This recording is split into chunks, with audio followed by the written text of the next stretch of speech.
امیر unless عبد الرحمن ثانی کا طبیب اس دور کا ایک مشہور ماہر طب ہیرانی تھا۔ کسی بھی تاریخ میں اس کا نام مکمل نہیں ملتا، صرف ہیرانی لکھا گیا ہے، اور یہ بھی کہ وہ شام کا رہنے والا تھا۔ انلس کی کشش پیدا ہو گئی تو ہیرانی جوانی میں قرطبہ چلا گیا اور وہاں اس نے علم طب پڑھی۔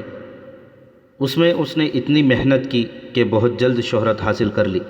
جڑی بوٹیوں کی پہچان اور ان سے دوائیاں بنانے کے فن میں اس نے اتنی مہارت حاصل کر لی کہ اس کا نام دربار تک پہنچا اور اسے شاہی طبیب کا رتبہ مل گیا۔ تاریخوں میں لکھا ہے کہ وہ عالم فاضل بھی تھا، لیکن عبد الرحمن اسے صرف طبیب سمجھتا تھا۔ اس کے علم و فضل سے وہ کبھی متاثر نہ ہوا۔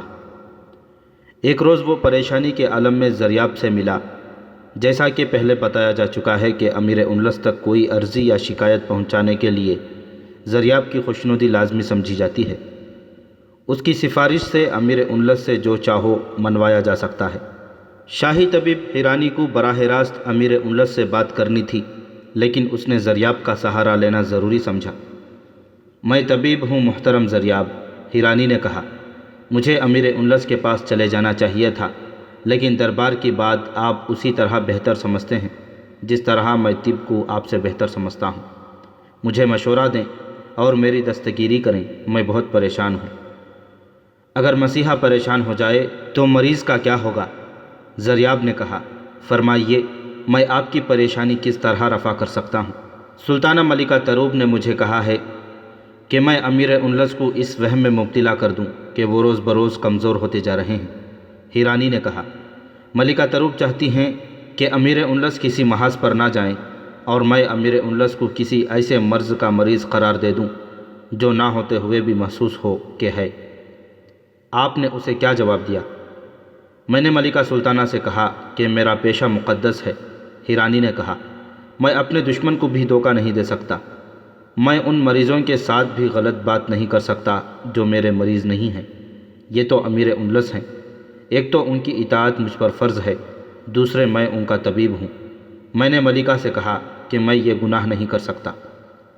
انہوں نے کہا کہ اگر یہ گناہ ہی ہے تو اس میں ایک نیکی ہے، جو یہ ہے کہ امیر عبد الرحمن بڑے قیمتی انسان ہیں۔ اگر وہ محاذوں پر فوجوں کی کمان کرتے اور لڑتے رہے تو زخمی ہو کر نہ مارے گئے تو مسلسل تھکن اور شب بیداری سے بیمار ہو کر وقت سے پہلے ختم ہو جائیں گے۔ پھر انلس کو اس قسم کا قابل حکمران نہیں ملے گا۔ میں نے ملکہ سلطانہ سے کہا کہ میں انہیں یہ کہہ سکتا ہوں کہ وہ جنگ و جدل سے بچیں اور اپنے آرام کا زیادہ خیال رکھیں، لیکن میں غلط بات نہیں کروں گا۔ کیا آپ امیر عبد الرحمن سے سلطانہ کی شکایت کرنا چاہتے ہیں؟ زریاب نے پوچھا۔ یہی تو مجھے آپ سے پوچھنا ہے، ہیرانی نے کہا۔ بات یہیں پر ختم نہیں ہوئی۔ میرے انکار پر سلطانہ بگڑ گئیں۔ انہوں نے کہا، محترم طبیب، امیر انلس کو طبیب کوئی اور بھی مل جائے گا، دوسری سلطانہ نہیں ملے گی۔ ان پر جو اثر میرا ہے وہ آپ کا نہیں۔ میں ایک اشارے سے آپ کو امیر انلس کی نظروں سے گرا سکتی ہوں۔ اگر آپ نے میرے عتاب کو چھیڑ دیا تو لوگ کہا کریں گے کہ یہاں ہورانی نام کا ایک طبیب ہوا کرتا تھا۔ میں آپ سے جو کہتی ہوں وہ کریں۔ اگر آپ یہ کام کر دیں تو جو انعام آپ مانگیں گے دے دیا جائے گا۔ محترم زریاب، مجھے اچھی طرح معلوم ہے کہ امیر انلس کی نظروں میں میری اتنی وقت نہیں جتنی سلطانہ کی ہے۔ طبیب بہت ہیں، سلطانہ یہی ایک ہے، لیکن میں اپنے ضمیر کو ناراض نہیں کر سکتا۔ محترم ہورانی، زریاب نے کہا، آپ کو وہ کرنا پڑے گا جو سلطانہ نے کہا ہے۔ اگر آپ نہیں کریں گے تو میں بتا نہیں سکتا کہ آپ کا انجام کیا ہوگا۔ وہ آپ کو امیر کی نظروں میں صرف گرا ہی نہیں سکتی، بلکہ آپ پر بڑا ہی گھناؤنا الزام عائد کر کے آپ کو ان قیدیوں کے ساتھ قید میں ڈلوا سکتی ہے جن کے جسم پھوڑے پھنسیوں سے گل سڑ رہے ہیں اور وہ نہ مرتے ہیں نہ جیتے ہیں۔ آپ بات بچ کر کہہ سکتے ہیں۔ میں بھی چاہتا ہوں کہ جس طرح امیر عبد الرحمن کو دوسری سلطانہ نہیں ملے گی، اسی طرح انلس کو بلکہ خلافت کو دوسرا امیر نہیں ملے گا۔ مملکت انلس کی بہتری کی خاطر بلکہ سلطنت اسلامیہ کی بقا کی خاطر آپ کو جھوٹ بولنا پڑے گا۔ ہورانی پر خاموشی طاری ہو گئی۔ مجھے کچھ اور بھی کہنا تھا، ہورانی نے دکھ زدہ آواز میں کہا، مگر نہیں کہوں گا۔ مجھے وہ کرنا پڑے گا جو میں نہیں کرنا چاہتا۔ وہ جھوٹ نہیں بولنا چاہتا تھا۔ زریاب سلطانہ سے کہہ رہا تھا، میں نے اسے قائل کر لیا ہے، وہ آ رہا ہوگا۔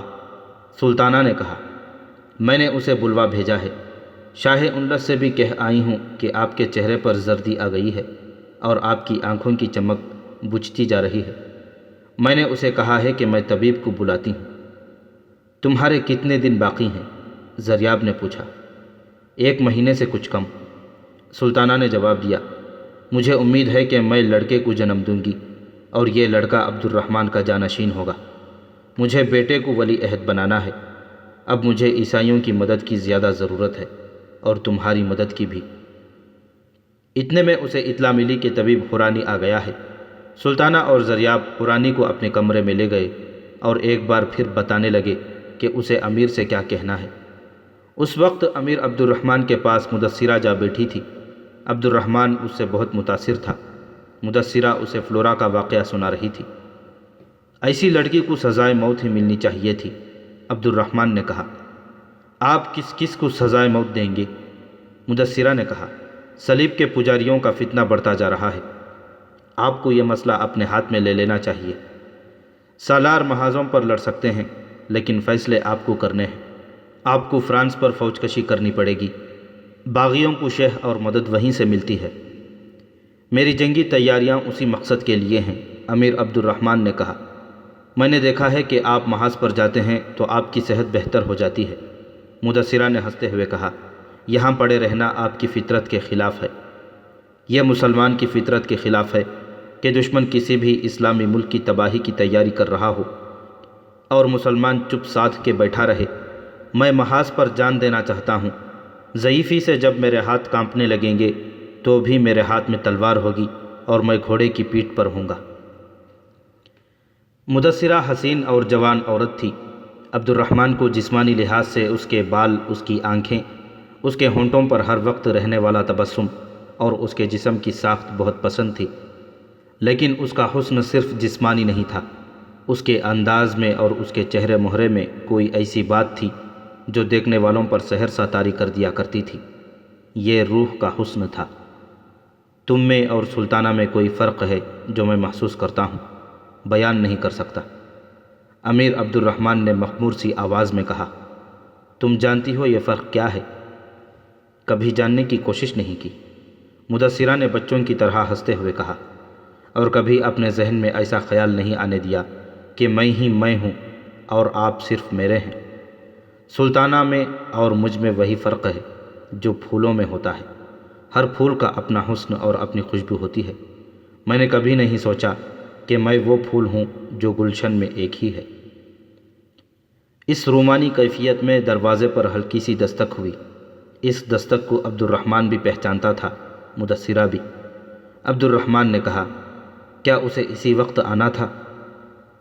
آنے دیں، مدثرہ نے اس سے الگ ہو کر اٹھتے ہوئے کہا، اسے بھی تو آنا ہے۔ اس نے دروازہ کھول دیا۔ سلطانہ تھی، کہنے لگی کہ طبیب حورانی آئے ہیں۔ سلطانہ کے پیچھے زریاب اور اس کے ساتھ حورانی اندر آئے۔ طبیب نے آتے ہی عبد الرحمن کی نبض پکڑ لی اور اس نے اپنے چہرے پر پریشانی کے تاثر پیدا کر لیا۔ اس کے بعد وہ عبد الرحمن کا پیٹ، جگر اور سینہ ہاتھوں سے دبا دبا کر دیکھنے لگا۔ زبان دیکھی، آنکھوں کو انگلیوں سے کھول کر دیکھا۔ حورانی، امیر انلس نے کہا، تم شاید یہ دیکھنے آئے ہو کہ میں بیمار کیوں نہیں ہوتا۔ وہ ہنس پڑا اور بولا، مجھ میں خدا نے ایک رگ فالتو رکھ دی ہے جو ہر بیماری کو میرے اندر ہی ختم کر دیتی ہے۔ آپ کو میری صحت کے متعلق کیا وہم ہو گیا ہے حورانی؟ ہم یہی دیکھنا چاہتے ہیں کہ ہمیں وہم تو نہیں ہو گیا، زریاب نے کہا۔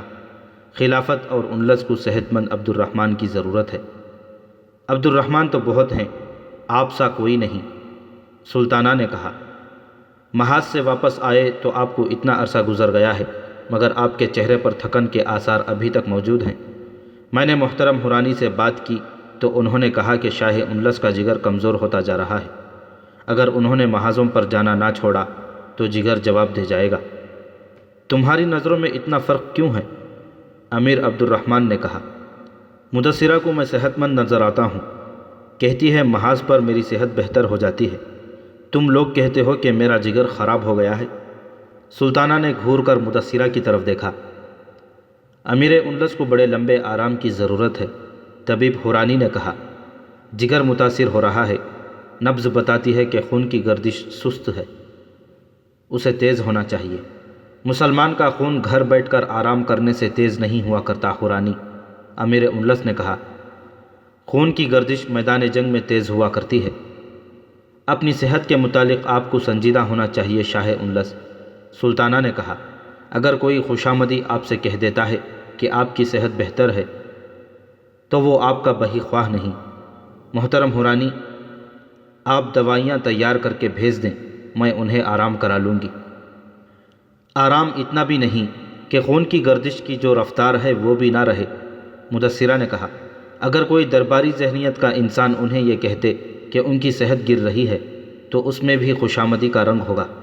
صحیح رائے طبیب ہی دے سکتے ہیں۔ حورانی اکھڑا اکھڑا سا تھا اور یوں بولتا تھا جیسے اس کا دماغ کہیں اور ہو۔ اس نے کہا، میں دوا دوں گا، امیر محترم کو آرام کرنا چاہیے، اور وہ اجازت لے کر چلا گیا۔ زریاب اور سلطانہ معمولی دماغ کے انسان نہیں تھے۔ انہوں نے ایسے انداز سے باتیں کی کہ عبد الرحمن پر یہ وہم طاری کر دیا کہ اس کا جگر خراب ہو رہا ہے اور اسے نہ صرف آرام کی ضرورت ہے بلکہ وہ عورت سے بھی پرہیز کرے۔ سلطانہ کا مقصد یہ تھا کہ اس کے سوا کوئی اور عورت اس کے کمرے میں نہ آئے۔ 3-4 دن گزرے تھے کہ مدثرہ کو طبیب حورانی کا پیغام ملا کہ وہ اسے ملنا چاہتا ہے لیکن محل میں آنے سے ڈرتا ہے۔ مدثرہ نے پیغام کا جواب دیا کہ کل اسے اطلاع ملے گی کہ مدثرہ کے پیٹ میں شدید درد ہے، لہٰذا حورانی اطلاع ملتے ہی آ جائے۔ دوسرے دن حورانی کو محل سے اطلاع دی گئی کہ مدثرہ کے پیٹ میں درد ہے۔ حورانی فوراً پہنچا۔ مدثرہ اپنے کمرے میں لیٹی ہوئی تھی۔ اس نے خادمہ کو باہر بھیج دیا۔ مجھے اعتماد ہے کہ میں آپ کے ساتھ بات کر سکتا ہوں، طبیب حورانی نے کہا۔ میرے ضمیر پر ایک جرم کا بوجھ ہے جو میں صرف آپ کے سامنے اتار سکتا ہوں۔ شاید میں جانتی ہوں وہ بوجھ کیا ہے، مدثرہ نے کہا۔ امیر انلس کے جگر میں کوئی خرابی نہیں اور آپ سے کہلوایا گیا ہے کہ ان کا جگر خراب ہے۔ حورانی نے حیرت سے چونک کر مدثرہ کو دیکھا، جیسے اسے توقع نہیں تھی کہ اس جوان سال اور دلکش عورت کی ذہانت اتنی گہرائی میں جا سکتی ہوگی۔ کیا آپ امیر محترم کو بتانا پسند کریں گی؟ میں ان کا وہم دور کر سکتی ہوں، مدثرہ نے کہا۔ یہ نہیں بتاؤں گی کہ ان پر یہ وہم سلطانہ اور زریاب طاری کر رہے ہیں اور وہ انہیں مفلوج کر دینا چاہتے ہیں۔ وہ دشمن کے ہاتھ مضبوط کر رہے ہیں۔ میں امیر انلس کو نہیں بتاؤں گی۔ اگر بتاؤں گی تو وہ ان سے پوچھیں گے، پھر وہ دونوں مجھ پر کسی اور طرف سے کسی اور طریقے سے حملہ کریں گے۔ پھر میں بھی اس جنگ کی ایک فریق بن جاؤں گی۔ اس کا نتیجہ یہ ہوگا کہ میرا ذہن بھی سازشیں ہی سوچے گا۔ میں اپنی نظر اور اپنے ذہن کو محدود نہیں کرنا چاہتی۔ آپ نے اپنے ضمیر سے بوجھ اتار دیا ہے، اچھا کیا ہے، اور آپ نے سلطانہ کی بات مان کر بھی اچھا کیا ہے۔ اگر نہ کرتے تو وہ نہ جانے آپ کے خلاف کیا طوفان کھڑا کر دیتی۔ قابل صد احترام خاتون، حورانی نے کہا، آپ نے میرے ضمیر کا اور میرے دل کا بوجھ واقعی اتار پھینکا ہے۔ مجھے ایک بات اور کہنی ہے۔ حورانی خاموش ہو گیا، ادھر ادھر دیکھا اور رازداری سے بولا، میں اپنے ایک اور گناہ کو آپ کے قدموں میں پھینک رہا ہوں۔ کل رات کسی وقت آپ کی ایک خادمہ آپ کو دودھ پیش کرے گی اور کہے گی کہ اس میں مصر کا وہ شہد ملایا گیا ہے جو کسی قسمت والے کو ہی ملتا ہے۔ یہ شہد انسان کو سدا جوان رکھتا ہے اور خون میں ایسا اثر کرتا ہے کہ چہرے کا حسن نکھر آتا ہے۔ وہ آپ کو بتائے گی کہ یہ شہد اس نے کہاں سے حاصل کیا ہے۔ آپ یہ دودھ امیر محترم کے پاس لے جائیں اور انہیں کہیں کہ اس دودھ کا صرف ایک گھونٹ استبل کے سب سے زیادہ طاقتور گھوڑے کے منہ میں ڈال دیں۔ یہ زہر میرے لیے سلطانہ کی طرف سے آ رہا ہے، اور کس کی طرف سے آ سکتا ہے؟ حورانی نے کہا، اور اس نے مجھے کہا تھا کہ تم میرا یہ کام نہیں کرو گے تو تمہارے پاس جو سب سے زیادہ تیز زہر ہے وہ تمہیں اپنے ہاتھوں پینا پڑے گا۔ کیا آپ اب بھی امیر انلس کو نہیں بتائیں گی؟ نہیں، مدثرہ نے مسکرا کر کہا، ورنہ انلس کی یہ ناگن آپ کو ڈس لے گی۔ آپ اس عورت کو پوری طرح نہیں سمجھ سکے۔ اس کے حسن، ناز و انداز اور اس کی زبان کی چاشنی میں وہ زہر ہے جو آپ کے اس زہر سے کہیں زیادہ تیز ہے جو استبل کے سب سے زیادہ طاقتور گھوڑے کو مار دیتا ہے، کیا آپ نے اسے وہ زہر دے دیا ہے؟ دے دیا ہے، حورانی نے کہا، اور وہ مدثرہ سے اتنا زیادہ متاثر ہوا کہ اس نے لپک کر مدثرہ کے کرتے کا پلو پکڑ لیا اور اسے چوم کر بولا، پھر امیر محترم کو یہ بتا دیں کہ طبیب حورانی نے دودھ میں زہر ملا کر میرے لیے بھیجا ہے۔ میں اب یہی چاہوں گا کہ مجھے جلاد کے حوالے کر دیا جائے، میں زندہ نہیں رہنا چاہتا۔ خدا نے یہ فن عطا کیا ہے کہ میں اس کے بندوں کو درد اور روگ سے بچائے رکھوں، مگر اس کے بندے مجھے ایک دوسرے کی موت کا ذریعہ بنا رہے ہیں۔ اور وہ زیادہ پریشان ہو گیا، رندھی ہوئی آواز میں بولا، میں یہاں سے چلا جاؤں گا، میں یہاں نہیں رہ سکتا۔ آپ نہیں جائیں گے، مدثرہ نے کہا، ہمیں آپ کی ضرورت ہے۔ مجھے وہ وقت نظر آ رہا ہے جب یہی زہر آپ کے ہاتھوں دودھ یا شربت میں ڈلوایا جائے گا اور امیر انلس کو پیش کیا جائے گا۔ آپ نے جس طرح مجھے بتا دیا ہے اسی طرح آپ امیر انلس کو بھی قبل از وقت خبردار کر دیں۔ کبھی ارادہ کرتا ہوں کہ یہی زہر سلطانہ کو پلا دوں، حورانی نے کہا، لیکن میں مسیحا ہوں، ملک الموت نہیں۔ آپ مطمئن رہیں، مدثرہ نے کہا، سلطانہ کے اعتماد میں رہیں۔ میں حیران ہوں کہ وہ اسلام کے دشمنوں کا ساتھ دے رہی ہے۔ نہیں، مدثرہ نے کہا، ناگن کسی کی بھی ہمدرد نہیں ہوا کرتی۔ وہ جو کچھ کر رہی ہے اپنی ذات کے لیے کر رہی ہے۔ آپ دیکھ رہے ہیں کہ وہ امید سے ہے، اور یہ امید بھی لگائے ہوئے ہے کہ وہ ولی عہد کو جنم دے گی۔ عیسائیوں کے ساتھ دوستانہ گانٹ کر وہ ایک ریاست کی ملکہ بننے کے خواب دیکھ رہی ہے، اور امیر انلس کی وفادار لونڈی بن کر وہ اپنے ہونے والے بچے کو ولی عہد بنانے کا ارادہ کیے ہوئے ہے۔ اور امیر انلس کی زندہ دلی کا یہ عالم ہے کہ وہ اس عورت کی نیت اور ذہنیت کو سمجھنا ہی نہیں چاہتے۔ میں انہیں کسی اور طریقے سے سمجھانے کی کوشش کروں گی۔ آپ نے مجھ پر جو کرم کیا ہے اس کا میں آپ کو سلا دوں گی۔ آپ خاموش اور مطمئن رہیں۔ حورانی خاموشی سے چلا گیا، لیکن اس کے چہرے پر اور چال ڈھال میں اطمینان نظر نہیں آتا تھا۔ اگلی شام حرم کی ایک خاص خادمہ جسے مدثرہ بہت اچھی طرح جانتی تھی، مدثرہ سے ملی۔ یہ عورت غیر معمولی طور پر چالاک اور پھرتیلی تھی۔ اس نے مدثرہ سے کہا کہ اس کا ایک بھائی مصر سے آیا ہے اور ایسا شہد لایا ہے جو وہاں کے ایک خاص علاقے میں ملتا ہے۔ کہتے ہیں کہ یہ شہد فرعونوں کے زمانے سے چلا آ رہا ہے۔ یہ صرف ان کے شہزادیوں کو یا فرعونوں کے جوان بیویوں کو دیا جاتا تھا۔ اس کی خوبی یہ دیکھی گئی تھی کہ عورت کے حسن کو تر و تازہ اور خاص اعضاء کو نوجوانی جیسا رکھتا ہے۔ یہ شہد اب بھی فرعونوں کے وقت کے کھنڈرات سے کہیں کہیں ملتا ہے۔ اگر آپ پسند فرمائیں تو دودھ میں ڈال کر لے آؤں، اس نے کہا۔ بہت تھوڑا ہے، لیکن دودھ میں ایک ہی بار تھوڑا سا لے لو تو پورا اثر کرتا ہے۔ لے آؤ، مدثرہ نے کہا، ابھی لے آؤ۔ وہ گئی اور ایک پیالے میں دودھ لے آئی۔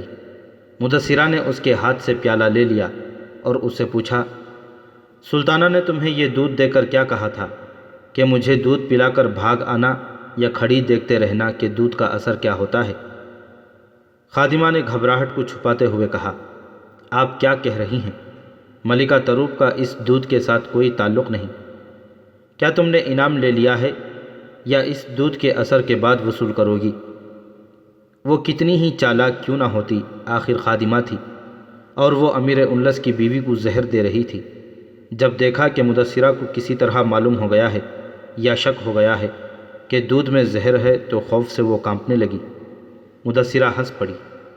ڈرو مت، مدثرہ نے اسے کہا، یہ بتا دو کہ یہ زہر تمہیں سلطانہ نے دیا تھا نا؟ انہوں نے ہی دیا تھا، خادمہ نے کانپتی ہوئی آواز میں کہا، اور آگے بڑھ کر بولی، یہ مجھے دے دیں، میں پی لوں گی۔ میں اس سزا سے ڈرتی ہوں جو مجھے ملے گی۔ اس اذیت سے بہتر ہے کہ میں فوراً مر جاؤں۔ وہ رونے لگی اور بولی، ان کا حکم نہ مانتی تو بھی میرے لیے سزا تھی، حکم مانا تو اس سے بڑی سزا ملے گی۔ وہ مدثرہ کے پاؤں پر گر پڑی اور ماتھا اس کے پاؤں پر رگڑتے ہوئے بولی، میرے بچوں پر کرم کریں، مجھے یہاں سے بھاگ جانے کی اجازت دے دیں۔ محل سے ہمیشہ کے لیے چلی جاؤں گی، قرطبہ سے نکل جاؤں گی۔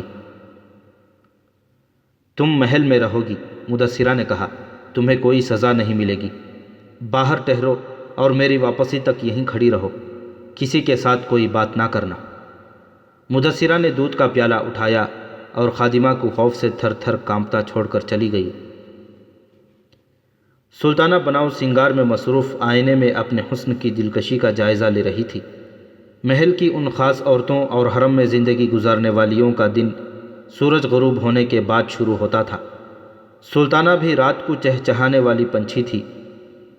اس کے کمرے میں ایسے عطروں کی مہک تھی جو عام لوگوں کے تصور میں بھی نہیں آ سکتے۔ کمرے میں کئی رنگوں کے فانوس روشن تھے۔ مدثرہ دبے پاؤں اس کے کمرے میں داخل ہوئی۔ سلطانہ نے آئینے میں اسے دیکھا تو وہ چونک کر پیچھے کو مڑی۔ مدثرہ کے ہونٹوں پر مسکراہٹ تھی۔ کیسے آئیں مدثرہ؟ سلطانہ نے اٹھ کر اس کی طرف آتے ہوئے پوچھا۔ یہ پیالہ کیسا ہے؟ تمہارے لیے دودھ میں وہ شہر ملا کر لائی ہوں جو صرف مصر میں ملتا ہے، اور وہ بھی فرعونوں کے کسی کسی کھنڈر میں۔ مدثرہ نے پیالہ ایک بڑی خوشنما تپائی پر رکھتے ہوئے کہا، اس شہد میں یہ خوبی ہے کہ تھوڑا سا دودھ میں ملا کر پی لو تو حسن نکھر آتا ہے اور عورت کا جسم نوجوان لڑکیوں کی طرح رہتا ہے۔ حرم کی ایک خادمہ کا بھائی مصر سے لایا ہے۔ وہ خادمہ میرے لیے دودھ میں ڈال کر لائی تھی، میں نے نہیں پیا، تمہارے لیے لے آئی ہوں۔ امیر انلس کو تمہارے حسن اور تمہارے جسم کے ساتھ جو عشق ہے وہ میں چاہتی ہوں ہمیشہ قائم رہے۔ میں اپنے خاوند کو خوش دیکھنا چاہتی ہوں۔ لو یہ تم پی لو، مجھے اپنے جسم کے ساتھ تو ذرا سی بھی دلچسپی نہیں۔ سلطانہ کی بھی عقل تھی، وہ سمجھ گئی کہ بھانڈا پھوٹ گیا ہے۔ اس کے چہرہ کا رنگ پھیکا پڑ گیا۔ اس نے کچھ کہنا چاہا مگر زبان جواب دے گئی۔ اس کا حسن ماند پڑ گیا۔ اس نے معمولی قسم کا جرم نہیں کیا تھا۔ سلطانہ، مدثرہ نے کہا، رقابت، لالچ اور حسد ایک نہ ایک دن انسان کو اس مقام پر لے آتے ہیں جہاں اس وقت تم کھڑی ہو، اور تمہارے چہرے پر لکھا ہے کہ زہر کا یہ پیالہ تم خود پی جانا چاہتی ہو۔ کیا تم نے اب بھی اپنی حیثیت کو نہیں پہچانا؟ میں امیر انلس کی بیوی ہوں اور تم ان کی داشتہ ہو، اور اب تم ایک ایسے جرم کی مجرم ہو جس نے تمہارے خوابوں پر، تمہاری قسمت پر اور تمہارے ہونے والے بچے کے مستقبل پر سیاہ کالی مہر ثابت کر دی ہے۔ سلطانہ کو جیسے چکر آ گیا ہو، وہ کچھ بھی نہ بولی، دھڑام سے پلنگ پر بیٹھ گئی اور آنکھیں پھاڑے ہوئے مدثرہ کو دیکھنے لگی۔ کہہ دو یہ زہر تم نے نہیں بھیجا۔ مدثرہ نے کہا، تم نے جس کے ہاتھ زہر بھیجا تھا وہ ہماری خادمہ ہے، اسے زندہ رہنا ہے اور اپنے بچوں کو بھی وہ زندہ رکھنا چاہتی ہے۔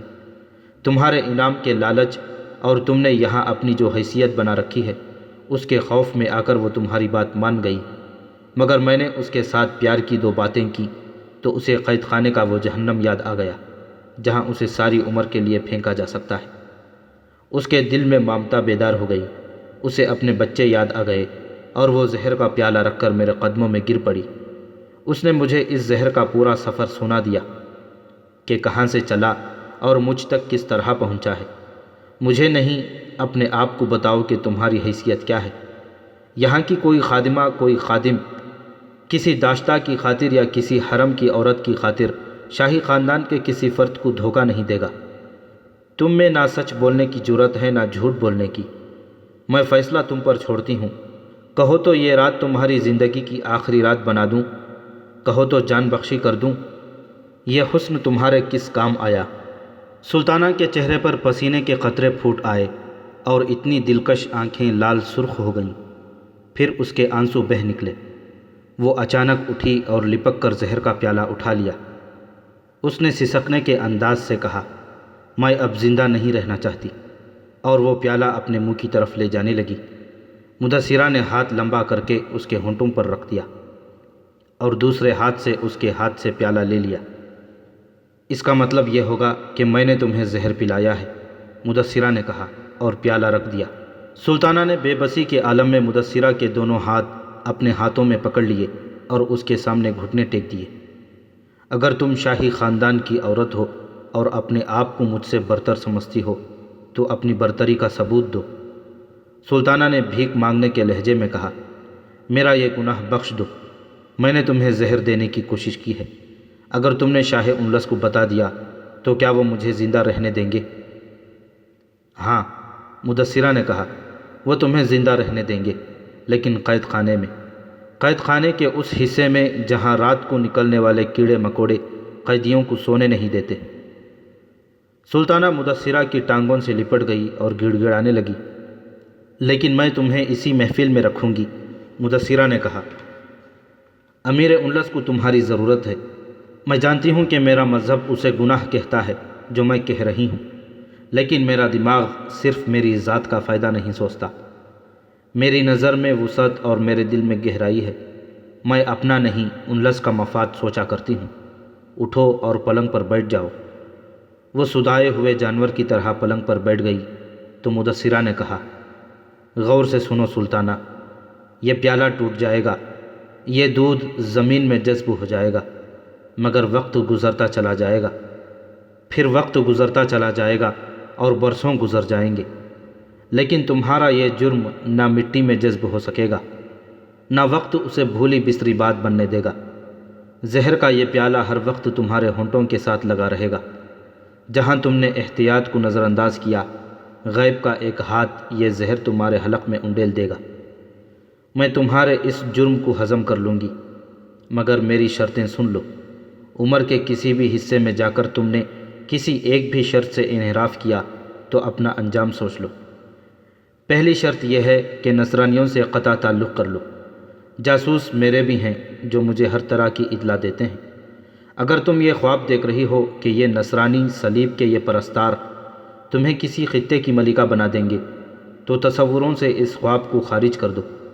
ان کفار کے کسی بھی سرغنہ کے ساتھ تمہارا ذرا سا بھی رابطہ نہ رہے۔ ایلوگئیس اور ایلیارو کو ذہن سے اتار دو۔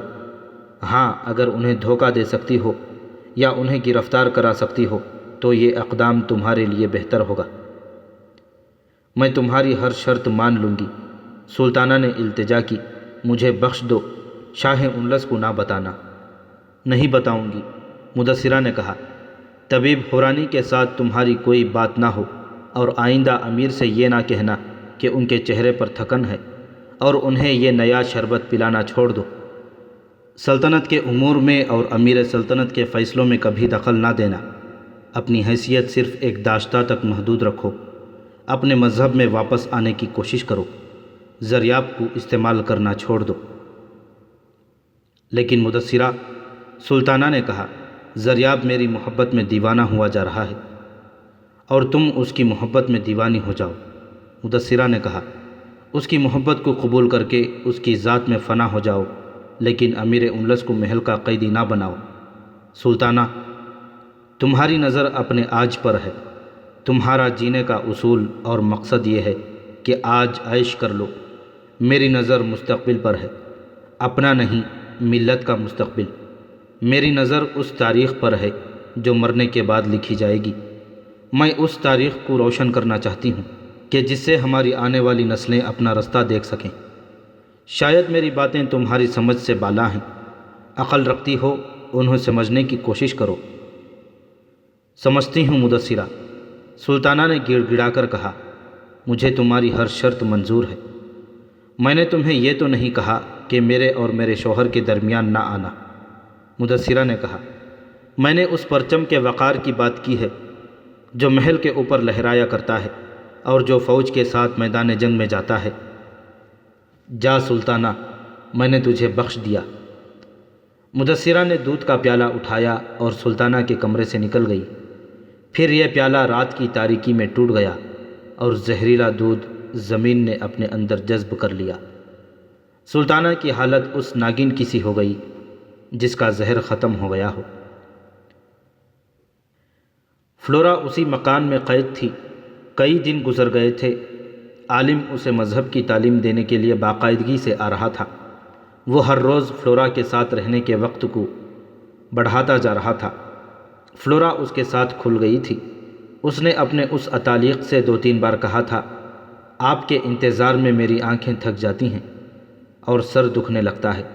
اگر آپ کی جگہ کوئی اور ہوتا تو میں اس سبق میں کبھی دلچسپی نہ لیتی۔ عالم اتالیق اب سبق کے بجائے فلورا کی ذات میں زیادہ دلچسپی لے رہا تھا۔ وہ کچھ دیر تو فلورا کے ساتھ اس طرح کی باتیں کرتا تھا جیسے وہ ہمجولی اور گہرے دوست ہوں۔ پھر اسے مذہب کے سبق دیتا تھا فلورا اس کے سامنے بیٹھا کرتی تھی، پھر اس کے ساتھ بیٹھنے لگی اور 2-3 دنوں بعد اس کے ساتھ لگ کر بیٹھ گئی۔ وہ کتاب پر اس طرح جھکی کہ اس کے بال اتالیق کے گالوں کو چھونے لگے۔ فلورا نے اپنا ایک بازو اتالیق کے کندھے پر رکھ دیا۔ اتالیق کا بازو اس کے ارادے کے بغیر فلورا کی کمر کے گرد لپٹ گیا۔ فلورا نے اس کی طرف دیکھا اور ایسے انداز سے مسکرائی جیسے اس کے گرد بازو لپیٹ کر اتالیق نے اس کی ایک خواہش پوری کر دی ہو۔ آپ مجھے کہتے ہیں کہ میں دل میں خدا کی محبت پیدا کروں، فلورا نے کہا، لیکن میرا دل آپ کی محبت میں تڑپتا رہتا ہے، یہ گناہ تو نہیں؟ نہیں، اتالیق نے کہا۔ فلورا نے اپنا گال اس کے گال کے ساتھ لگا دیا۔ اتالیق سارے سبق بھول گیا، مگر فلورا اس سے پرے ہٹ گئی۔ اس نے چنگاری سلگا دی تھی۔ اگلے 3-4 دن فلورا اس کی محبت کی دیوانی کی اداکاری کرتی رہی اور وہ اپنے عالم فاضل اتالیق کے دل و دماغ پر طلسم کی طرح طاری ہو گئی، یا جیسے کوئی نشہ عقل پر حاوی ہو جاتا ہے۔ ایک روز اس نے اتالیق سے کہا کہ وہ دن بھر فارغ پڑی رہتی ہے اور یہ فراغت اس میں غصہ پیدا کرتی جا رہی ہے۔ اس نے سوچا ہے کہ ایک لمبا رسہ مل جائے تو اس مکان کے صحن میں جو درخت ہے اس کے ساتھ وہ پلنگ ڈال لے گی، یہ ایک اچھا شغل ہوگا۔ اتالیق نے اسے کہا کہ وہ کل رسہ لیتا آئے گا۔ اگلے روز کے پچھلے پہر وہ آیا تو وہ ایک لمبا رسہ لیتا آیا۔ فلورا کی نگرانی پر جو عورتیں تھیں انہوں نے اعتراض کیا کہ لڑکی قید میں ہے، یہ رسے کی مدد سے فرار ہو سکتی ہے۔ اتالیق نے کہا کہ کل صبح تم اپنے ہاتھوں درخت پر چڑھ کر رسہ باندھ دینا، پلنگ تمہارے لیے بھی اچھا شغل رہے گا۔ عورتیں مان گئیں۔ انہوں نے دیکھ لیا تھا کہ فلورا سیدھی سادی سی لڑکی ہے، کوئی ایسی بات یا حرکت نہیں کرتی جس سے اس کی نیت پر شبہ ہو جائے۔ شام کو یہ عالم چلا گیا، اندھیرا گہرا ہو چکا تھا، پھر رات ہو گئی۔ 2 عورتیں دوسرے کمرے میں سو گئیں اور ایک فلورا کے کمرے میں سوئی۔ فلورا جاگتی رہی۔ باہر کا دروازہ اندر سے مقفل کر دیا جاتا تھا اور چابیاں دوسرے کمرے میں سونے والی عورتوں کے پاس ہوتی تھیں۔ فلورا آدھی رات سے ذرا پہلے اٹھی۔ اس کے کمرے میں سونے والی عورت گہری نیند سوئی ہوئی ہوتی تھی۔ فلورا نے اس کے بستر پر چڑھ کر دونوں گھٹنے اس کے سینے پر رکھ دیے اور دونوں ہاتھوں سے اس کا گلا گھونٹ دیا۔ وہ عورت تڑپنے لگی، لیکن اس کے سینے پر فلورا گھٹنے ٹیک کر بیٹھی ہوئی تھی۔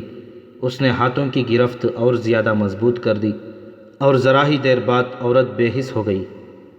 فلورا نے رسہ اٹھایا اور دبے پاؤں باہر نکلی۔ صحن میں سیڑھی رکھی تھی۔ صحن کی دیواریں قلعے کی طرح بہت اونچی تھیں۔ فلورا سیڑھی سے چھت پر چلی گئی۔ اس نے مٹھی کے ساتھ رسہ باندھا اور دوسرا سرا مکان سے نیچے باہر لٹکا دیا۔ وہ رسے کو پکڑ کر اور پاؤں دیوار کے ساتھ جماتی ہوئی اتر گئی۔ اسے معلوم تھا کہاں جانا ہے۔ وہ شہر کی گلیوں میں غائب ہو گئی۔ تاریخ میں اس عیسائی کا نام نہیں ملتا جس کے دروازے پر اس نے دستک دی۔ یہ تفصیل ملتی ہے کہ قید سے پہلے اپنی ماں کے ساتھ وہ اس گھر میں کئی دفعہ گئی تھی۔ یہ عیسائی زمین دوز جنگ لڑ رہا تھا اور اسے لوگ بڑا بھلا آدمی سمجھا کرتے تھے۔ تاریخ میں یہ بھی ملتا ہے کہ ایلوگئیس جب بھیس بدل کر قرطبہ آتا تھا اسی گھر میں ٹھہرا کرتا تھا۔ عیسائی نے دروازہ کھولا تو فلورا کو دیکھ کر حیران ہوا۔ اس نے فلورا کو بازو سے پکڑ کر اندر کھینچ لیا اور دروازہ بند کر دیا۔ فلورا نے اسے بتایا کہ وہ کس طرح فرار ہو کے آئی ہے۔ تمہیں اب نہ جانے کتنے دن میرے گھر میں قید رہنا پڑے گا، اس کے میزبان نے کہا۔ میں صبح پیغام بھی بھیج دوں گا، کوئی آئے گا اور تمہیں قرطبہ سے لے جائے گا۔ میری ماں کی کیا خبر ہے؟ فلورا نے پوچھا۔ تمہارے بھائی بدر نے اسے اور تمہاری بہن بالدی کو گھر سے نکال دیا ہے، اس کے میزبان نے کہا۔ 2-3 روز میرے پاس رہی تھیں، میں نے انہیں بہت دور بھجوا دیا ہے۔ تم قرطبہ سے نکلو گی تو وہ کہیں نہ کہیں تمہیں مل جائیں گی۔ ہمارا پیر استاد ایلوگئیس 2-4 دنوں بعد آئے گا، وہ یہیں ٹھہرے گا، اس کے ساتھ بھی تمہاری ملاقات ہو جائے گی۔ ایلوگئیس؟ اوہ ایلوگئیس؟ فلورا نے بچوں کے سے اشتیاق سے کہا۔ میری ماں نے مجھے اس کے متعلق بہت کچھ بتایا ہے۔ ماں کہتی ہے کہ ایلوگئیس نے اپنی جوانی، اپنے جذبات اور اپنی زندگی اسلام کی بیخ-کنی اور عیسائیت کی بادشاہی کے لیے وقف کر رکھی ہے۔ ایلوگئیس بڑا خوبصورت جوان ہے، میزبان نے کہا، اس نے شادی نہ کرنے کا عہد کر رکھا ہے، وہ تو یسوع مسیح کا دیوانہ ہے۔ امیر عبد الرحمن کے حرم کا ہیرا، سلطانہ ملکہ تروب اور موسیقار زریاب پر بھی ایلوگئیس کا اثر ہے۔ اگر یہ دونوں اس کے زیر اثر ہیں تو ہم بہت جلدی کامیاب ہو جائیں گے۔ فلورا نے کہا، نہیں۔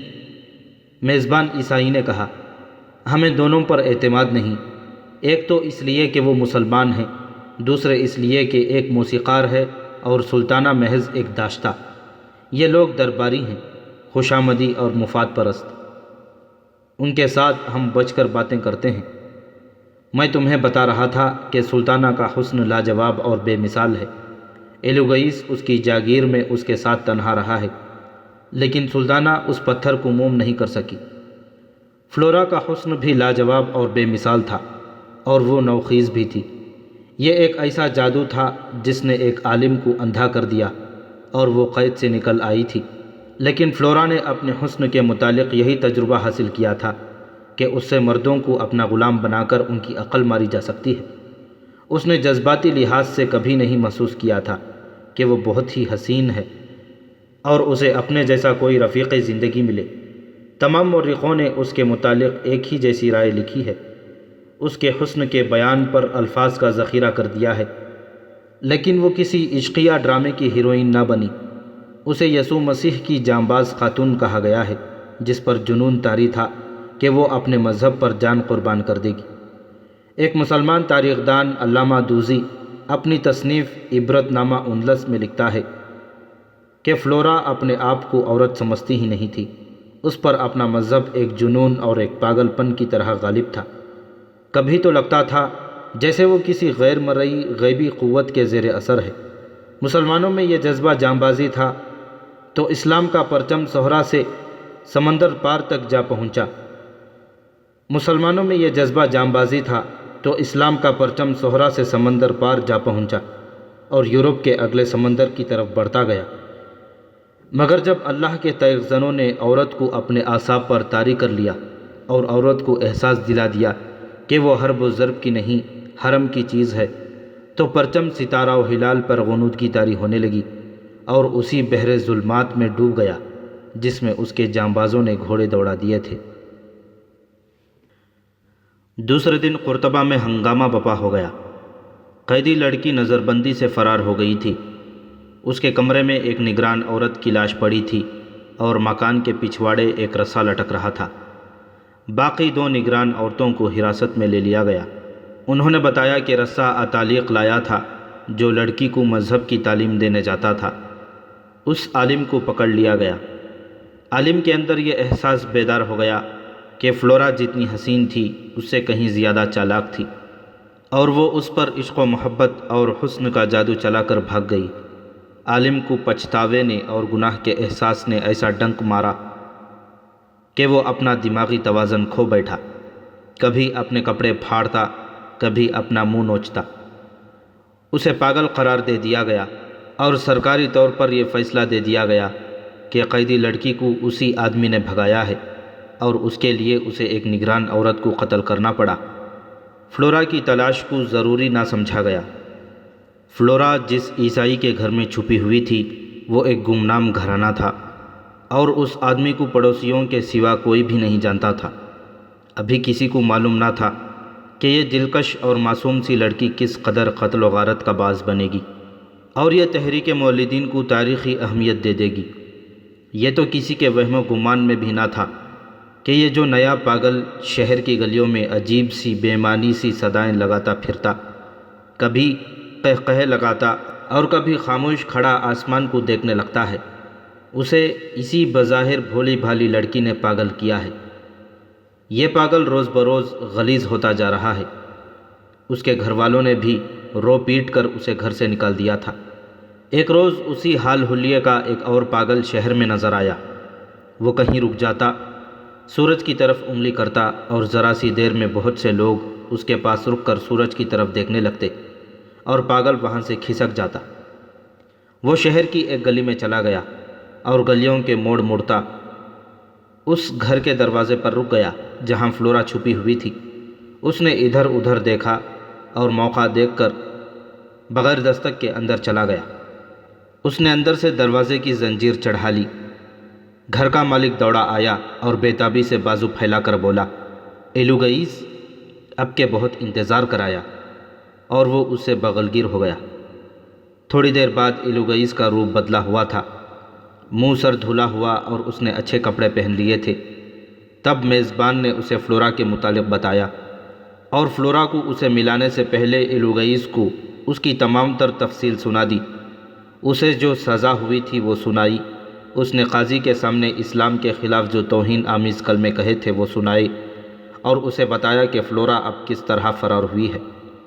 مجھے فوراً اس کے پاس لے چلو، ایلوگئیس نے کہا، اور اٹھ کھڑا ہوا۔ یہ تو کنواری مریم کی روح مقدس معلوم ہوتی ہے۔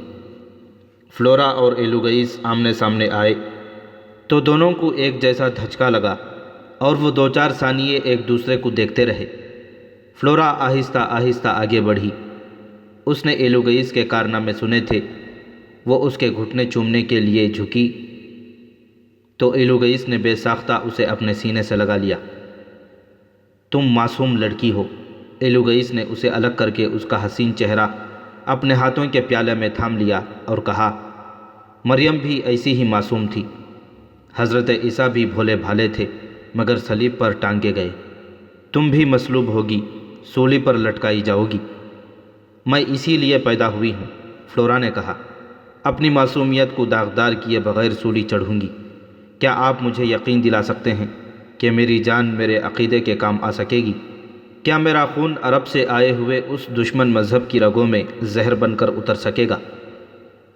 نیت، عزم اور جذبہ ہو تو کیا نہیں ہو سکتا؟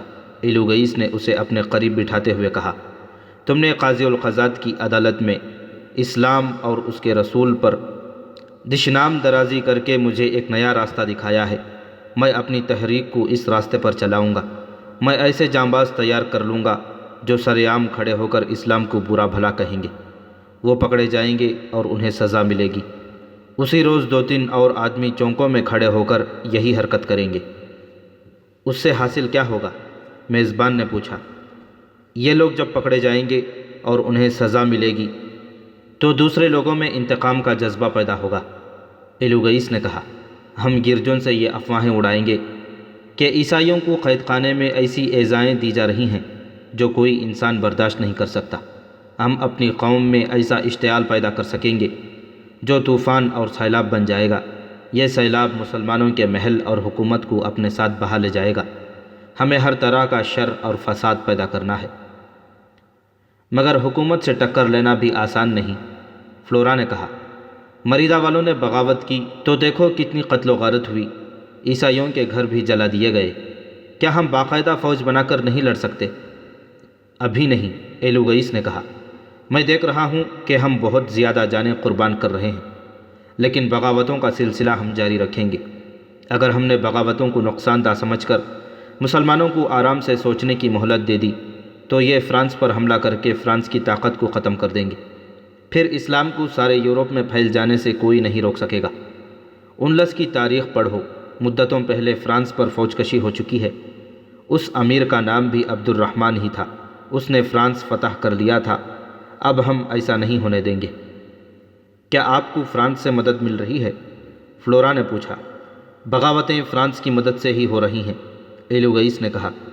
موجودہ امیر جو اپنے آپ کو شاہ انلس کہلاتا ہے، فرانس پر فوج کشی کے لیے جا رہا تھا۔ ہم نے مریدہ میں بغاوت کرا کے اس امیر اور اس کے سالاروں کو مجبور کر دیا کہ وہ راستے ہی سے مریدہ چلے جائیں۔ اس طرح ہم نے فرانس کو بچا لیا۔ فرانس ہماری جنگی طاقت اور ہمارے مذہب کا مرکز اور مستقر ہے۔ اب کیا ارادہ ہے؟ میزبان نے پوچھا۔ میں اسی سلسلے میں قرطبہ آیا ہوں، ایلوگئیس نے کہا۔ کچھ لوگوں سے ملنا ہے۔ اب ہم تلیتا میں بغاوت کرا رہے ہیں، بلکہ ہماری باغیانہ جنگی کارروائیاں شروع ہو چکی ہیں۔ جہاں ہمارے جانباز قرطبہ کی فوج کی کوئی ٹولی دیکھتے ہیں تو اس پر شبخون مارتے اور جنگلوں اور وادیوں میں غائب ہو جاتے ہیں۔ وہاں کا گورنر محمد بن وسیم ہے۔ وہ ان شبخونوں کو ابھی زیادہ اہمیت نہیں دے رہا کیونکہ انہیں وہ ڈاکو اور قزاق سمجھ رہا ہے۔ ہماری کمزوری یہ ہے کہ تلیتا کے شہری ابھی بغاوت کے لیے پوری طرح تیار نہیں ہو رہے۔ اس کی وجہ یہ ہے کہ مریدہ کی بغاوت کو دبانے کے لیے جو فوج آئی تھی اس نے عیسائیوں کو باہر گھسیٹ گھسیٹ کر قتل کیا تھا۔ بغاوت کے جو سرغنے تھے ان کے گھر جلا دیے گئے تھے۔ وہاں سے لوگ بھاگے تو کچھ تلیتا چلے گئے۔ انہوں نے وہاں کے لوگوں کو بڑی ہی دہشتناک خبریں سنائی، یہاں تک کہا کہ جو گناہ کرنا چاہو کر لینا، بغاوت نہ کرنا۔ لوگوں کے اس رویے نے ہمارے لیے مشکل پیدا کر دی ہے۔ ہمارے ساتھ تھوڑے سے آدمی ہیں، یہی فوج کی گشتی ٹولیوں اور چھوٹی چھوٹی چوکیوں پر شبخون مار رہے ہیں۔ ضرورت یہ ہے کہ مریدہ کی طرح ایک ہی بار ساری آبادی اٹھ کھڑی ہو، لگان اور ٹیکس وغیرہ دینے سے انکار کر دے اور گورنر محمد بن وسیم کی قیام گاہ پر حملہ کر کے اسے گرفتار کر لے اور شہر کا نظم و نسق عیسائی اپنے ہاتھ میں لے لیں۔ شاہ لوئی نے کہا ہے کہ وہ شہریوں کے بھیس میں اپنی فوج تلیتا بھیج دے گا، لیکن اسے یقین دلایا جائے کہ مریدہ والوں کی طرح باغی ہتھیار نہیں ڈالیں گے۔ میرے لیے یہی مشکل ہے کہ میں شاہ لوئی کو تلیتا کے لوگوں کی وفاداری کی ضمانت نہیں دے سکتا۔ ہاشم لوہار وہاں چلا گیا ہے، میزبان نے کہا۔ کیا وہ بھی لوگوں کو قائل نہیں کر سکا؟ یہ اسی کا کمال ہے کہ اس نے ایک گروہ بنا لیا ہے، ایلوگئیس نے کہا۔ میں نے اسے نام تبدیل نہیں کرنے دیا۔ اسے کہا ہے کہ جو اسے مسلمان سمجھتے ہیں ان کے آگے وہ مسلمان ہی بنا رہے، اور عیسائیوں کو تو معلوم ہی ہو چکا ہے کہ وہ عیسائی ہے اور صرف نام کا مسلمان۔ میں اب یہاں کسی اور مقصد کے لیے آیا ہوں، لیکن فلورا نے مجھے ایک نئی راہ دکھا دی ہے، میں اس سے فائدہ اٹھانا چاہتا ہوں۔ فائدہ یہ ہوگا کہ قرطبہ کے حاکم اسی صورتحال میں الجھے رہیں گے جو میں پیدا کر دوں گا۔ شام کے بعد اس مکان میں ایک ایک کر کے 3 آدمی آئے اور ایلوگئیس کے ساتھ بہت دیر تک بات چیت کر کے اور ایک نیا منصوبہ بنا کر ایک ایک کر کے چلے گئے۔ یہ خاصا بڑا مکان تھا۔ میزبان نے ایک کمرہ ایلوگئیس کے لیے اور ایک فلورا کے لیے الگ کر دیا تھا۔ میزبان جا کے سو گیا، ایلوگئیس اور فلورا بیٹھے باتیں کرتے رہے۔ دونوں اپنے مذہب کے پرستار تھے اور اپنی جان مذہب کے لیے بلکہ اسلام کو اندلس سے نکالنے کے لیے وقف کر چکے تھے۔ انہوں نے ایک دوسرے سے ذاتی باتیں بھی پوچھیں۔ فلورا نے ایلوگئیس سے پوچھا کہ اس نے شادی اپنے مشن کی وجہ سے نہیں کی یا اسے اپنی پسند کی لڑکی نہیں ملی۔ میں انسان ہوں فلورا، ایلوگئیس نے کہا۔ کوئی انسان دعویٰ نہیں کر سکتا کہ اس نے اپنے جذبات کو مار دیا ہے اور وہ آزاد ہو گیا ہے۔ میں بھی یہی دعویٰ کیا کرتا ہوں، مگر یہ دعویٰ سچا نہیں۔ تم ابھی نوخیز ہو فلورا، ابھی تم میری بات نہیں سمجھ سکو گی۔ اپنی جان قربان کی جا سکتی ہے، جذبات کی قربانی کوئی کوئی دے سکتا ہے۔ میں مذہب کا ایسا ہی دیوانہ ہوں کہ دنیا کی کوئی چیز اچھی نہیں لگتی۔ میں نے اسی دیوانگی میں یہ فیصلہ کیا تھا کہ شادی نہیں کروں گا۔ 3 لڑکیوں نے مجھے شادی کے لیے کہا، لیکن میں نے انہیں یوں دیکھا جیسے یہ زنجیریں ہیں جو مجھے قید کر لیں گی اور میں اپنی منزل تک نہیں پہنچ سکوں گا۔ فلورا اسے ایسی نظروں سے دیکھ رہی تھی جن میں عقیدت مندی تھی، رحم تھا اور کچھ ایسا تاثر بھی تھا جیسے وہ ایلوگئیس کی ذات میں جذب ہو جانا چاہتی ہو۔ میں اپنا رونا نہیں رو رہا فلورا، ایلوگئیس نے کہا۔ میں یہ بتا رہا ہوں کہ اپنے مقصد پر ایسی ایسی قربانیاں دینی پڑتی ہیں جو تم کہو گی کہ کوئی انسان نہیں دے سکتا۔ انگارے نگلنے پڑتے ہیں، زہر پینا پڑتا ہے اور اپنا گلا اپنے ہاتھوں گھونٹنا پڑتا ہے۔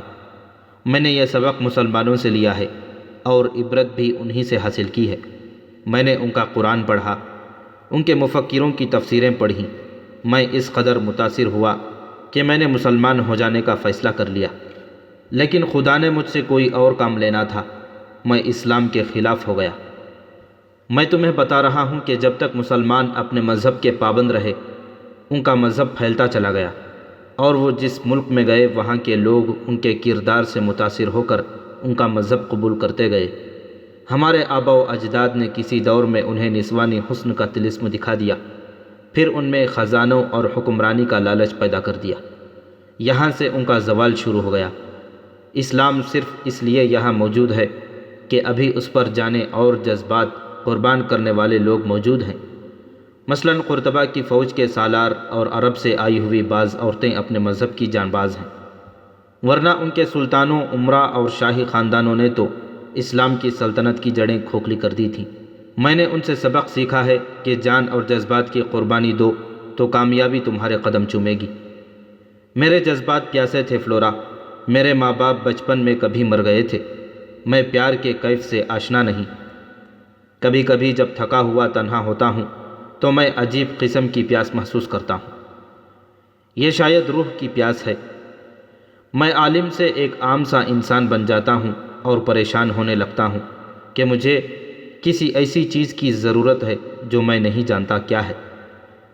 کبھی بے خیالی میں لیٹے لیٹے بستر پر ہاتھ پھیرنے اور ٹٹولنے لگتا ہوں، اور پھر اپنے آپ سے لڑ جھگڑ کر اپنے اوپر قابو پا لیتا ہوں اور سوچنے لگتا ہوں کہ اسلامی حکومت کی جڑیں کس طرح کھوکھلی کر سکتا ہوں۔ اوہ فلورا، تمہیں نیند آ رہی ہوگی، اٹھو اور کمرے میں جا کے سو جاؤ۔ فلورا خاموشی سے اٹھ کر چلی گئی۔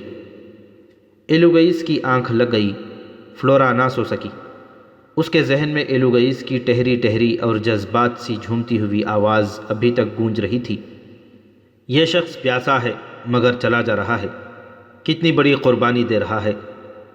یہ شخص پیار سے ناآشنا ہے اور پیار کو ٹھکرا رہا ہے۔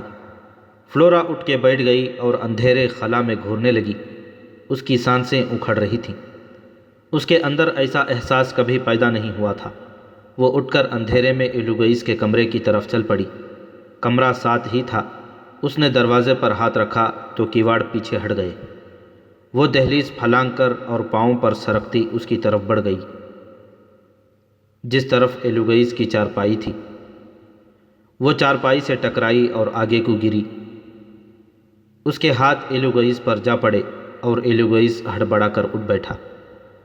فلورا نے دونوں ہاتھ بڑھا کر اس کا چہرہ ٹٹولا اور اس کے دونوں گالوں کو ہاتھوں میں لے لیا۔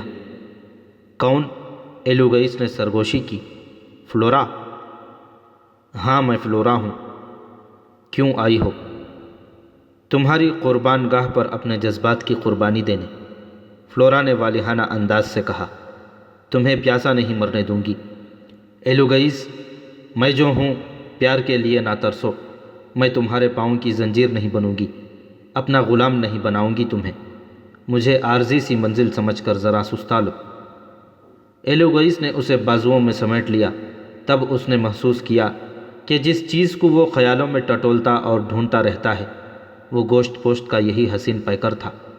اس نے فلورا کو بازوؤں سے آزاد کر دیا اور بولا، ٹھہرو ذرا، مجھے روشنی کر لینے دو، میں تمہیں اچھی طرح دیکھنا چاہتا ہوں۔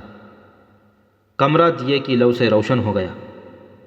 ایک انگریز تاریخ دان ایس پی اسکاٹ نے دو مورخوں الرازی اور کونڈے کے حوالے سے لکھا ہے، ایلوگئیس اور نازک اندام فلورا ایک ہی گھر میں پہلی بار ملے اور پہلی ملاقات میں ہی فلورا نے اپنا آپ ایلوگئیس کے حوالے کر دیا۔ وہ ایک قربانی دینے کی نیت سے ایلوگئیس کی خوابگاہ میں گئی تھی، لیکن ان کے دلوں میں ایسی محبت پیدا ہو گئی جس کی مثال اس دور میں کم ہی ملتی ہے۔ انہوں نے شادی نہ کی لیکن ایک دوسرے کو دیکھ کر جیتے تھے۔ فلورا نے اپنی جان، اپنی جوانی، اپنی عصمت اور اپنا آپ عیسائیت اور ایلوگئیس کے لیے وقف کر دیا۔ دونوں 3-4 دن اس مکان میں رہے۔ کچھ سرکردہ عیسائی اور پادری ایلوگئیس سے ملنے آتے رہے اور انہوں نے ایک نیا منصوبہ تیار کر لیا۔ ایلوگئیس اور فلورا ایک روز بھیس بدل کر قرطبہ سے نکل گئے۔ اس کے بعد پہلے اتوار عیسائی گرجوں میں گئے تو پادریوں نے ایک ہی موضوع پر وعظ دیا۔ انہوں نے کہا کہ حضرت عیسیٰ کو صلیب پر لٹکایا گیا تھا، اب یہاں ہر عیسائی کو مصلوب کرنے کا اہتمام کیا جا رہا ہے۔ فلورا نام کی ایک نوجوان اور خوبصورت عیسائی لڑکی کو اس جرم میں سزائے قید دی گئی کہ وہ عیسائی ہے۔ اس نے قاضی کی عدالت میں اسلام کو برا بھلا کہا اور اسے قید خانے کے بجائے کسی مکان میں قید کر دیا۔ معلوم ہوا کہ یہ لڑکی لاپتہ ہے، کسی کو معلوم نہیں اسے کہاں غائب کر دیا گیا ہے۔ اس واز پر مذہبی رنگ چڑھایا گیا اور گرجے میں جو لوگ عبادت کے لیے آئے تھے انہیں مشتعل کر دیا گیا۔ پادری نے کہا کہ ہر عیسائی کا فرض ہے کہ وہ فلورا کے نقش قدم پر چلے اور وہی جرم کرے جس پر فلورا کو سزائے قید دی گئی تھی۔ احتجاج کا اور اپنے مذہبی جذبات کے لیے اظہار کا یہی طریقہ ہو سکتا ہے۔ گرجوں میں ہی افواہیں اٹھنے لگیں کہ جو سچی اور مستند خبروں کی طرح سارے شہر میں پھیل گئیں۔ ایک یہ تھی کہ جس مکان میں فلورا کو رکھا گیا تھا وہاں ہر رات بڑے بڑے حاکم جایا کرتے تھے۔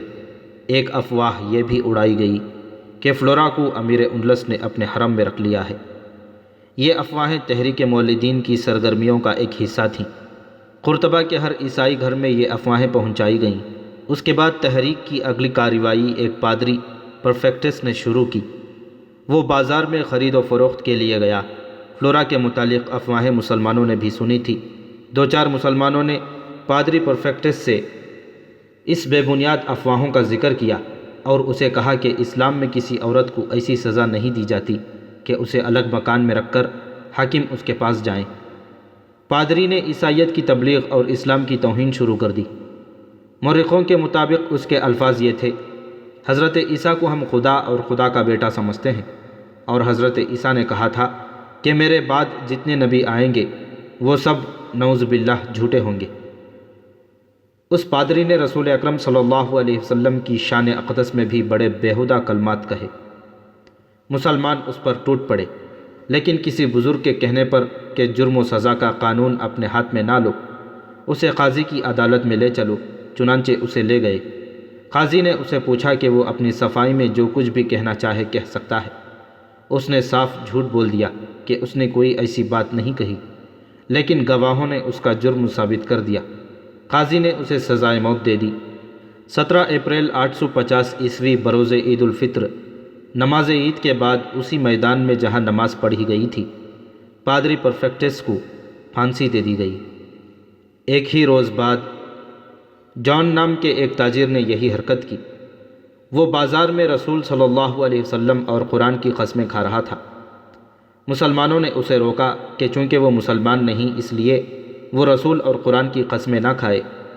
اس نے کہا کہ وہ جھوٹ بول رہا ہے، اس لیے نعوذ باللہ جھوٹے مذہب کی قسمیں کھا رہا ہے۔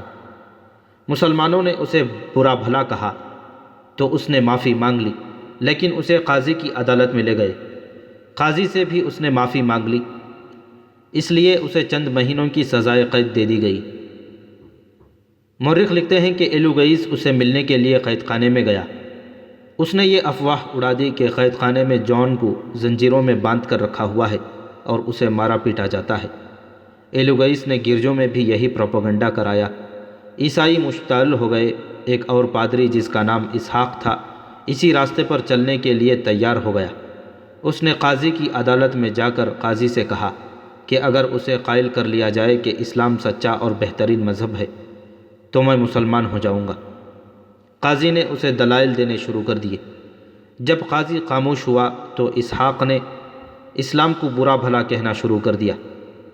اسی مقصد کے لیے وہ قاضی کے پاس گیا تھا۔ قاضی نے اسے گرفتار کر لیا لیکن سزا نہ سنائی۔ قاضی امیر عبد الرحمن سے ملنے چلا گیا اور اسے بتایا کہ عیسائیوں، رہبروں اور پادریوں نے اسلام کی توہین کا نیا سلسلہ شروع کیا ہے۔ کیا ان سب کو لمبی سزائے قید دی جائے یا سزائے موت؟ سزائے موت، امیر عبد الرحمن نے حکم دیا۔ ایسا جرم کوئی بھی کرے اسے سر عام پھانسی دی جائے اور لاش کئی دن وہیں لٹکی رہنے دی جائے۔ پھر لاش اس کے لواحقین کو نہ دی جائے بلکہ جلا کر اس کی ہڈیاں دریا میں پھینک دی جائیں۔ اسحاق کو پھانسی دے دی گئی لیکن یہ سلسلہ نہ رک سکا۔ 2-3 دن گزرے تو ایک اور عیسائی بازار میں اسلام کی توہین کرتا پکڑا جاتا اور اسے سر عام پھانسی دے دی جاتی۔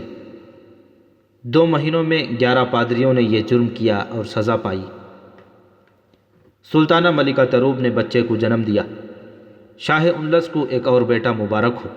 زریاب نے امیر عبد الرحمن کو مبارکباد دیتے ہوئے کہا، بچہ آپ کی تصویر ہے اور اپنی ماں کا حسن لے کر دنیا میں آیا ہے۔ کیا جشن کی تیاری کی جائے؟ جشن بے مثال ہونا چاہیے۔ ملکہ تروب کی بھی خواہش ہے کہ اس کے پہلے بیٹے کی خوشی کو اندلس کے لوگ ہمیشہ یاد رکھیں۔ ہونا چاہیے، امیر عبد الرحمن نے کہا، میں ذرا سوچ کر بتاؤں گا۔ میں تیاری شروع کر دیتا ہوں، زریاب نے کہا۔ محل میں خبر پھیل گئی کہ سلطانہ کے بیٹے کی پیدائش کا جشن منایا جائے گا۔ محل کے جشن اپنی مثال آپ ہوا کرتے تھے۔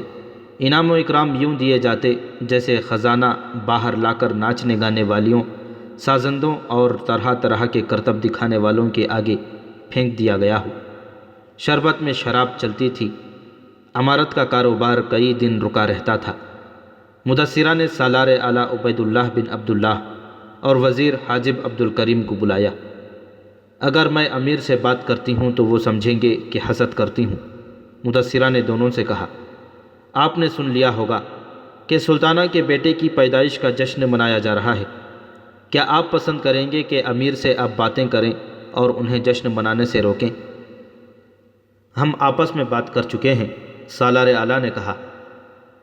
ہم میں سے کوئی بھی جشن کے حق میں نہیں اور جشن منانے کا وقت بھی نہیں، حاجب عبد الکریم نے کہا۔ شہر میں بد امنی اور بے اطمینانی پھیلی ہوئی ہے۔ آئے دن ایک عیسائی کی لاش میدان میں لٹکی ہوئی ہوتی ہے۔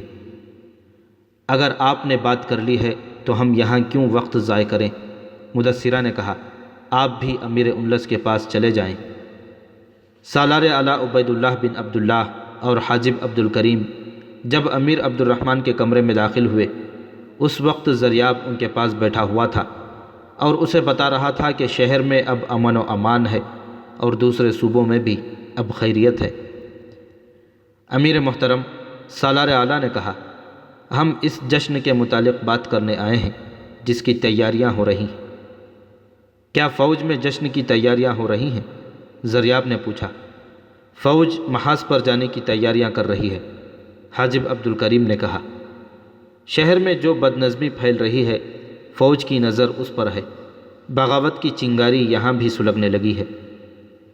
امیر محترم، سالار اعلیٰ نے کہا، ہم یہی حکم لینے آئے ہیں کہ فوج جشن کی تیاری کرے یا تلیتا جانے کی۔ آج نہیں تو کل وہاں سے پیغام آئے گا کہ کمک بھیجو۔ لیکن جشن میں کتنا عرصہ لگتا ہے؟ زریاب نے کہا۔ چند دنوں کی تیاری اور ایک رات کا جشن۔ پرچم کو گرتے بھی کوئی وقت نہیں لگتا زریاب، سالار اعلیٰ عبید اللہ نے کہا۔ اور اس سلطنت کا پرچم گرتے تو کوئی وقت نہیں لگتا جس کے حکمران کے مشیر موسیقار ہوں، حاجب عبد الکریم نے کہا۔ کیا تمہیں معلوم نہیں کہ شہر میں کیا ہو رہا ہے؟ امیر عبد الرحمن کے چہرے پر تذبذب کا تاثر آ گیا اور وہ بے چین ہو گیا۔ مجھے صحیح صورتحال بتاؤ، اس نے قدر غصے سے کہا۔ زریاب نے بتایا ہے کہ حالات قابو میں ہیں۔ شہر میں ایک عیسائی کی لاش لٹکتی رہتی ہے، حاجب عبد الکریم نے کہا۔ اسلام کی توہین ان مرنے والوں کا ذاتی فعل نہیں، یہ ایک سازش ہے جس پر قابو نہ پایا گیا تو بغاوت کی صورت اختیار کر لے گی۔ ہم بغاوت کو فوراً دبا لیں گے، زریاب نے کہا۔ بغاوتیں ناچ گانے اور جشن منانے سے نہیں روکی جا سکتی زریاب، سالار عبید اللہ نے کہا، اور تمہارا دماغ نہیں سمجھ سکتا کہ بغاوت اور تخریب کاری کے پیچھے کیا ہوتا ہے۔ امیر محترم، ہم آپ سے مخاطب ہیں۔ انلس بغاوتوں کی سرزمین بن گیا ہے اور ان بغاوتوں کا مقصد صرف یہ ہے کہ ہم انلس کے اندر الجھے رہیں، امیر عبد الرحمن نے کہا، اور فرانس جنگی طاقت بنتا چلا جائے تاکہ وہ انلس پر یلغار کر کے ہمیں ختم کر دے۔ میرے ذہن سے نکلا نہیں کہ فرانس پر حملہ اور اس ملک کو امارت انلس میں شامل کرنا میرے اوپر ایک قرض ہے، مجھے یہ قرض ادا کرنا ہے۔ لیکن اس نے ذرا سوچ کر کہا، جشن منا لیا جائے تو کیا ہو جائے گا؟ کچھ بھی نہیں ہوگا، حاجب عبد الکریم نے کہا۔ خزانے کا کچھ حصہ خالی ہو جائے گا اور لوگوں پر کچھ دن جشن کا نشہ طاری رہے گا۔ ہمیں کہنا ہے کہ حرم میں بچے پیدا ہوتے ہی رہتے ہیں، ہمیں جشن اور انعاموں کا یہ سلسلہ لے ڈوبے گا۔ ہمیں وقت اور خزانے کی اتنی ضرورت ہے جتنی پہلے کبھی نہیں پڑی تھی۔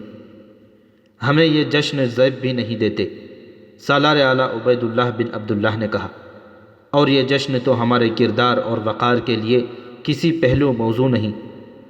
ہمیں اپنے بعد آنے والوں کے لیے وہ روایت چھوڑنی ہے جو انلس کی سرحدوں کو اور دور لے جائے، مگر ہم کیا روایت چھوڑے جا رہے ہیں؟ امیر محترم، یہ بیٹا اس عورت کے بطن سے پیدا ہوا ہے جو آپ کی منقوحہ بیوی نہیں، چونکہ ہمارے ہاں یہ رسم ایک عرصے سے رائج ہے کہ غیر منقوحہ عورتیں بھی حرموں میں رکھی جاتی ہیں، اس لیے یہ ہماری شاہی تہذیب کا جائز حصہ بن گئی ہیں۔ اسے اپنے مذہب کی روشنی میں دیکھیں اور غور کریں کہ غیر مسلم کیا کہیں گے۔ یہی کہ امیر انلس اپنے ناجائز بیٹے کا جشن منا رہا ہے۔ ہماری آنے والی نسلیں کیا کہیں گی؟ امیر محترم حاجب عبد الکریم نے کہا، آپ کو صحیح صورتحال صرف ہم بتا سکتے ہیں۔ اگر آپ کو اپنے من پسند مشیروں کی باتیں اور مشورے اچھے لگتے ہوں تو آپ انہی کو اپنے پاس بٹھائے رکھیں، لیکن ہمیں ہمارے فرائض آزادی سے ادا کرنے دیں۔ ہم کوتاہی نہیں کر سکتے، ہم اپنے ایمان سے منحرف نہیں ہو سکتے، ہماری حریت کے تقاضے کچھ اور ہیں۔ امیر عبد الرحمن کے چہرے پر چمک آتی جا رہی تھی۔ اس کی شخصیت دو حصوں میں بٹی ہوئی تھی۔ جیسا کہ پہلے بتایا جا چکا ہے، وہ موسیقی اور عورت کا رسیہ تھا۔ حسین عورت اس کی بہت بڑی کمزوری تھی۔ یہ کمزوری جب غالب آتی تھی تو وہ بھول جاتا تھا کہ اندلس میں اسلام کس نازک دور سے گزر رہا ہے اور دشمن کیا کر رہا ہے۔ دوسری خطرناک کمزوری خوشامد پرستی تھی، جو ہر حکمران میں رہی ہے اور آج تک موجود ہے۔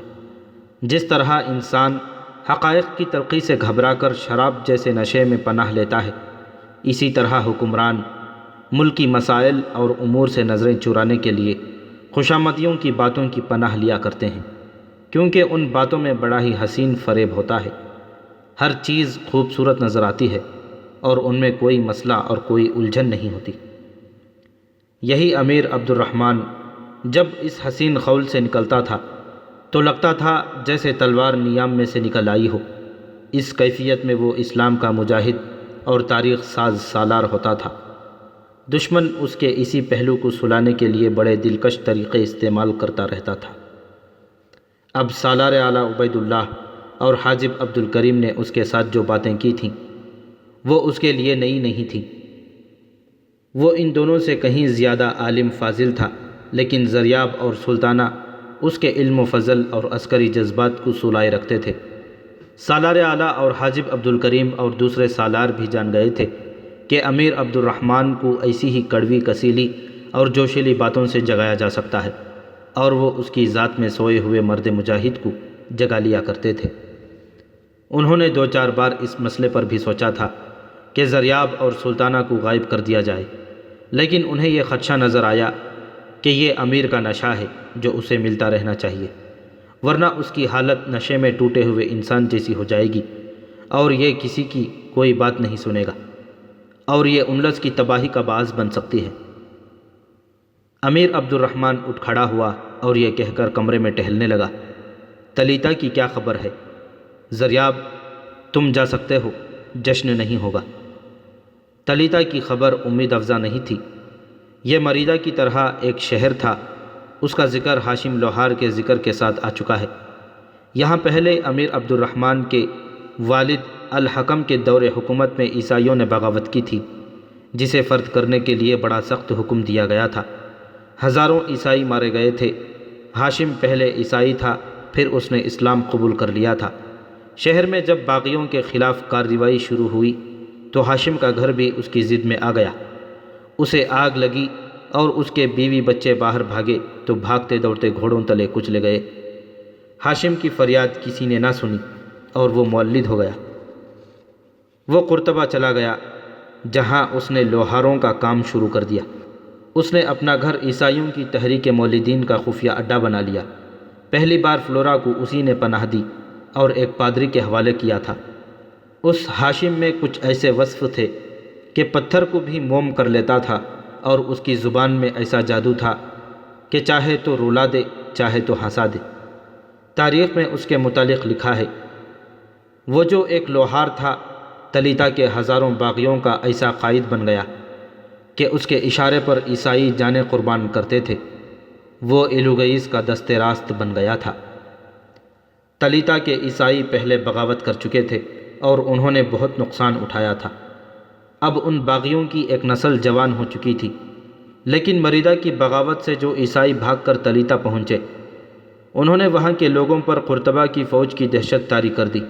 اس لیے اب وہاں کے لوگ باغی سرغنوں کا ساتھ دینے سے جھجکتے تھے۔ ہاشم لوہار قرطبہ سے تلیتا چلا گیا۔ اس نے ایک گروہ تیار کر لیا جو فوج کی گشتی ٹولیوں اور چھوٹی چھوٹی چوکیوں پر شبخون مارتا تھا۔ اس گروہ میں اضافہ ہوتا جا رہا تھا۔ تلیتا میں ایک خبر پھیل گئی کہ قبرستان میں رات کو ایک درویش نظر آتا ہے جو صدائیں لگاتا ہے، یسوع مسیح کے پجاریوں، جاگو، تم پر قیامت آ رہی ہے، تلیتا خون میں ڈوب جائے گا۔ لوگ کہتے تھے کہ کسی راہب کی روح ہے جو کوئی پیغام دے رہی ہے۔ اس کا ذکر گرجوں میں بھی ہونے لگا۔ پادریوں نے کہا کہ اس قسم کی روح سے ڈرنا نہیں چاہیے، ایسی روحیں نجات کا راستہ دکھایا کرتی ہیں۔ چند دنوں بعد خبر پھیلی کہ قبرستان میں دیے کی لو ہوا میں اڑتی ہے اور آوازیں آتی ہیں، اپنی نیندیں قربان کر دو، جاگو اور جاگتے رہو، اس قیامت کو روکو جو تمہاری طرف بڑھی آ رہی ہے۔ عیسائی بدروحوں اور مرے ہوئے لوگوں کی بھوتوں پر یقین رکھتے تھے۔ اس دور میں یہ یقین عقیدے کی حیثیت رکھتا تھا۔ وہ مانتے تھے کہ بدروح نقصان پہنچاتی ہے اور نیک روح کام کی کوئی بات بتا جاتی ہے۔ چنانچہ وہ ٹولیوں میں رات کو قبرستان میں جانے لگے۔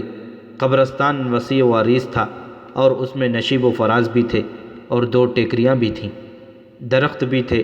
لوگ قبرستان کے باہر کھڑے ہو کر روح کی آوازیں سنتے اور دیے کی اڑتی لو بھی دیکھتے تھے۔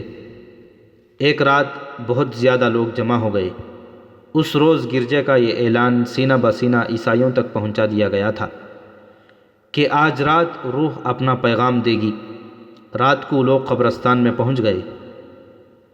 تلیتا کی فوج بارکوں میں سوئی ہوئی تھی اور وہاں کا حاکم گورنر محمد بن وسیم سرحدی چوکیوں کے دورے پر گیا ہوا تھا۔ عیسائیوں کا یہ شعبدہ کوئی سرکاری حاکم نہ دیکھ سکا۔ قبرستان تاریکی میں روپوش تھا۔ قبرستان کا خوف لوگوں پر طاری تھا۔ فضا پر اسرار تھی، لوگوں پر خاموشی طاری تھی۔ اچانک قبرستان سے مردانہ آواز آئی، اپنے مذہب کو اپنے سینوں میں بیدار کرو۔ تصور میں کنواری مریم کو لاؤ اور ادھر دیکھو۔ لوگوں نے ایک مذہبی گیت گانا شروع کر دیا۔ ایک مترنم گونج تھی جس نے پراسراریت میں اضافہ کر دیا۔ قبرستان میں زمین سے شعلہ آہستہ آہستہ اوپر اٹھنے لگا، جیسے کسی نے آگ لگا دی ہو۔ اس کے ساتھ ہی سفید دھوئیں کا ایک بادل اٹھا جو گھنا تھا۔ پھر یہ بادل ہلکا ہونے لگا۔ جوں جوں ہلکا ہوتا گیا، اس میں ایک عورت کا قد بدھ نکھر آیا۔ آگ کا شعلہ ذرا اور بلند ہو گیا۔ لوگوں نے دیکھا کہ جہاں دھوئیں کا بادل تھا وہاں ایک جوان عورت کھڑی تھی جس کے سر پر رومال بندھا ہوا تھا اور بال کندھوں پر بکھرے ہوئے تھے۔